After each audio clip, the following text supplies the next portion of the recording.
오늘 말씀은 우리가 솔로몬에 대한 이야기입니다. 솔로몬의 말씀에 너무나 잘 알고 있는 말씀인데 솔로몬의 1000번제를 드리고 지혜를 받았다라는 그러한 말씀이 기록되어 있습니다. 그렇다면 여러분 1000번제가 무엇이겠습니까?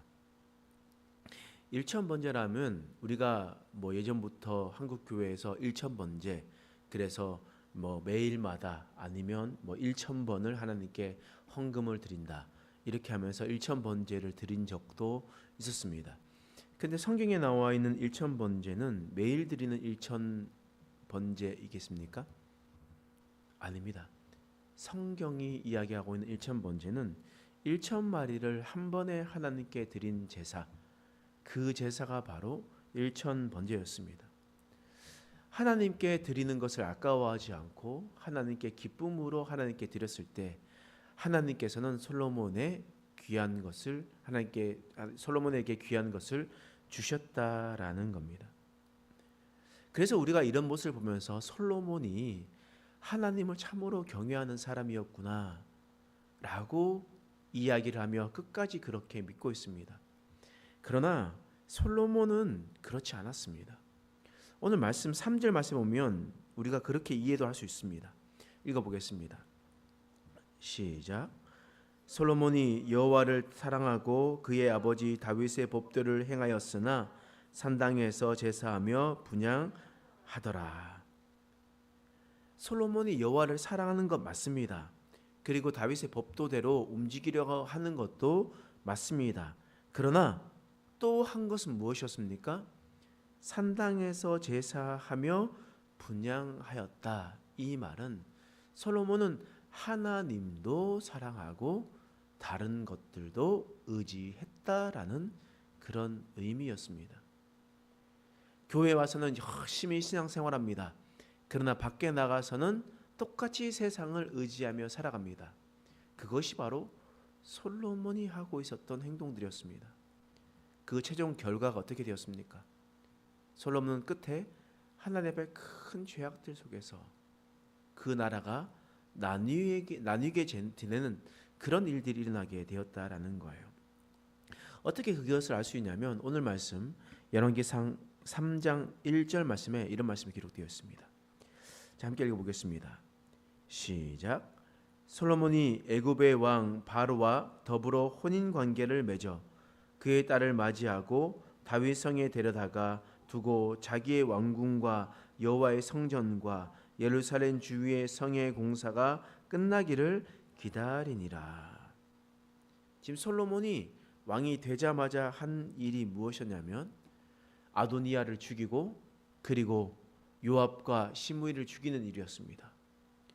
그리고 난 다음에 그가 정책적으로 했었던 일은 무엇이었냐면 애굽 왕 바로의 딸과 결혼하는 일이었습니다. 이집트 나라의 공주와 결혼하는 일이었습니다. 이것이 바로 솔로몬의 첫 외교 정책이었습니다. 그런데 다윗이 죽을 때 유언으로 말한 말씀 있잖아요. 그 말씀이 한 장 앞에 있는 말씀인데 열왕기상 2장 3절 말씀에 이런 말씀이 있습니다. 자, 한번 읽어보겠습니다. 시작. 그 법률과 계명과 율례와 증거를 모세의 율법에 기록된 대로 지키라.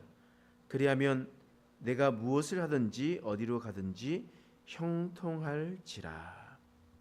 지금 다윗이 뭐라고 얘기하냐면 2장 3절 말씀에 내 하나님 여호와의 명령을 지키라.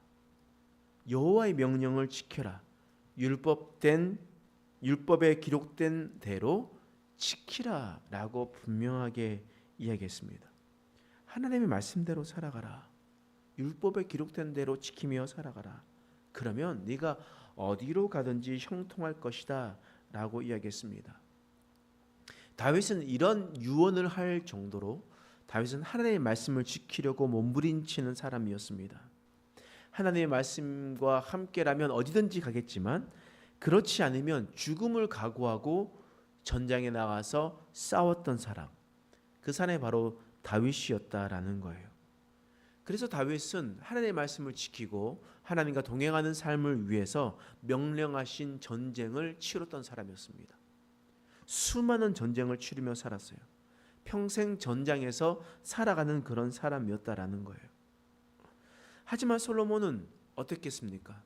다윗의 모습을 보면서 어떻겠습니까? 나는 아버지처럼 이제 절대 좀 싸우지는 않겠다. 내가 왕이 되면 싸우지 않고 평화의 나라를 만들고 싶다라는 마음이 생겼습니다. 그리고 난 다음에 솔로몬이 한 선택이 바로 이 외교적 선택이었습니다. 먼저는 이집트 나라의 공주와 결혼하여 화친을 맺는 것이요. 뿐만 아니라 주변의 나라들과 함께 전략적인 결혼을 하고 전략 결혼을 해서 그 모든 나라들의 평안을 화평을 이루겠다라는 그런 지혜였다라는 것이었습니다. 주위에 있는 사람들과 함께 좋게 지내면 좋은 것 아니겠습니까? 우리는 이렇게 생각할 수가 있습니다. 그런데 우리는 그때 그 당시의 상황을 한번 살펴봐야 됩니다. 그 당시에 있는 나라는 나라마다 신이 있었습니다. 그러니까 지금은 우리는 어떻게 생각하냐면 하나님은 무소부재하시다. 하나님은 언제나 어디서나 함께 하신다. 그래서 한국에 있다가 미국에 가더라도 미국에 계시는 하나님은 미국에도 계신다라고 생각한단 말이에요. 지금 현대적인 사고관입니다. 근데 고대 사고관은 어떤 거냐면 내 하늘 위에 있는 하늘에 있는 신은 정해져 있다. 그러니까 장기동의 신이 따로 있고 걸포동의 신이 따로 있는 겁니다. 김포시의 신이 따로 있고 하남시의 신이 따로 있는 겁니다. 그렇기 때문에 그들이 믿는 신이 다 달랐어요. 그렇다라는 것은 나라마다 그 신이 있습니까? 없습니까? 그 신이 있어요. 이집트에서 온 공주는 이집트의 신들을 가지고 오고 모압에 있었던 공주는 모압의 신들을 가지고 오고 시돈에 있었던 공주는 시돈의 신들을 가지고 오게 될 겁니다. 그렇다라는 것은 이 솔로몬이 수많은 나라들과 함께 정략적인 정치 외교적인 결혼을 했었을 때 예루살렘은 지금 어떤 상황에 놓이게 된다는 의미입니까? 모든 우상들의 소굴이 될 수밖에 없는 그런 상황이었다라는 거예요. 이 말이 무슨 말이겠습니까? 솔로몬이 여호와 하나님을 의지하려고 했었던 것이 아니라 주변의 나라들을 의지하고 또한 그것을 통해서 이 예루살렘이 종교적으로 타락되는 그런 일들이 일어나게 되었다라는 거예요. 근데 이것이 단지 그냥 다윗의 유언이 아니었습니다. 이것은 율법에 분명히 기록되어 있는 말씀이었어요. 무엇이냐면 신명기 17장 17절 말씀에 이런 말씀이 있습니다. 제가 한번 읽어드릴게요. 신명기는 율법입니다. 하나님의 법전이에요. 왕에 대한 것들이 하지 말아야 될 것에 대한 당부이며 법입니다. 그에게 아내를 많이 두어 그의 마음이 미혹되게 하지 말 것이며 자기를 위하여 은금을 많이 쌓을지 말 것이니라. 그러니까 그에게 아내를 많이 두어라고 얘기하는 것은 그러는 것은 바로 왕입니다. 우리가 천천히 그 위에 있는 말씀을 쭉쭉 읽어보면 왕에게 아내를 많이 두게 하지 말 것이다. 왜냐하면 그의 마음, 왕의 마음이 미혹되게 될 것이다 라고 이야기를 하는 겁니다. 이것은 뭐냐면 우리가 이렇게 읽으면 어떤 거냐면 일부 다처제를 이야기하는데 하나님께서 그것을 금하시는 거구나. 지금 부부 생활을 했었을 때 아내 한 명만 있어도 바가지를 끓는데 여러 명 두면 바가지가 훨씬 더 많아지니까 더 힘들겠구나. 이런 내용이 아니에요. 이런 내용이 아니에요.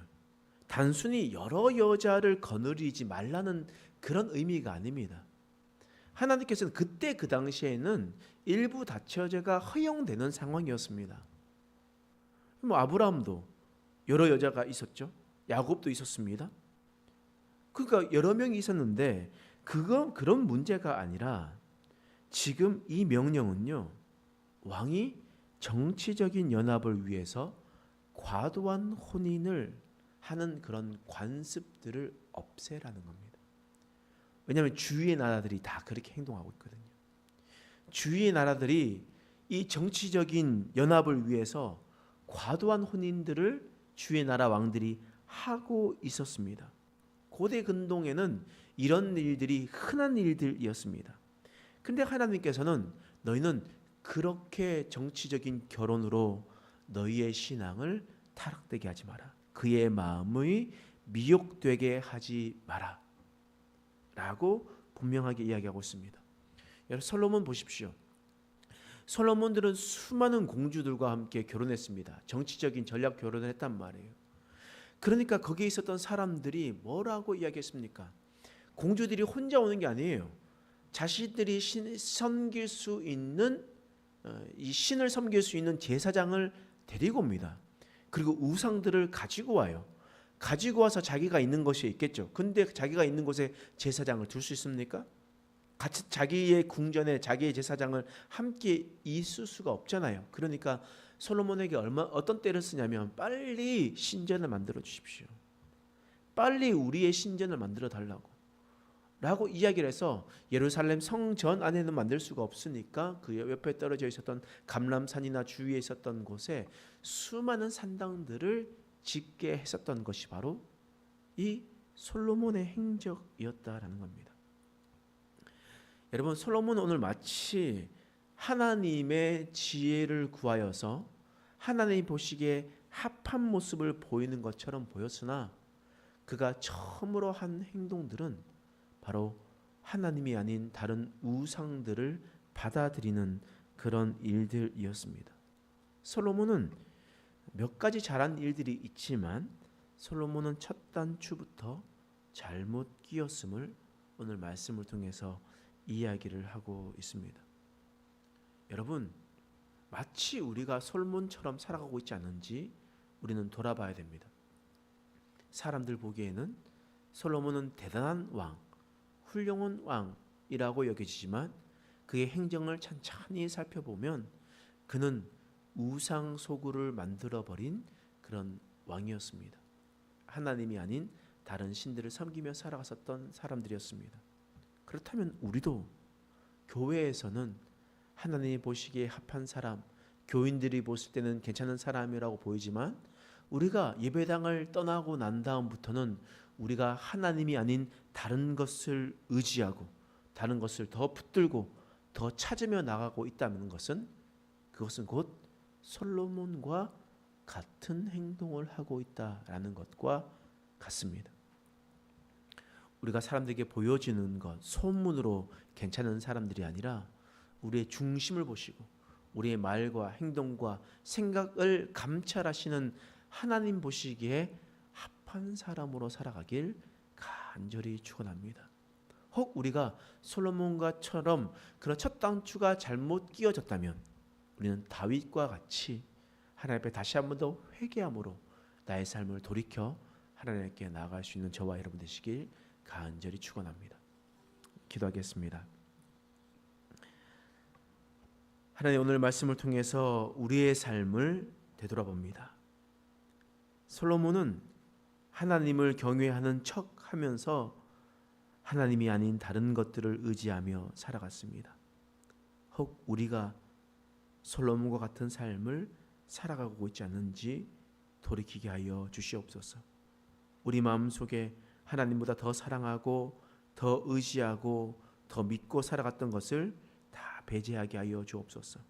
하나님의 명령이 선포되었음에도 불구하고 다른 것들이 신경 쓰여서 하나님의 말씀을 외면한다면 그것이 곧 우상 숭배인 줄 깨닫고 우리가 오직 하나님만을 경외하며 주님의 뜻을 행하며 살아갈 수 있는 인생 되게 하여 주시옵소서.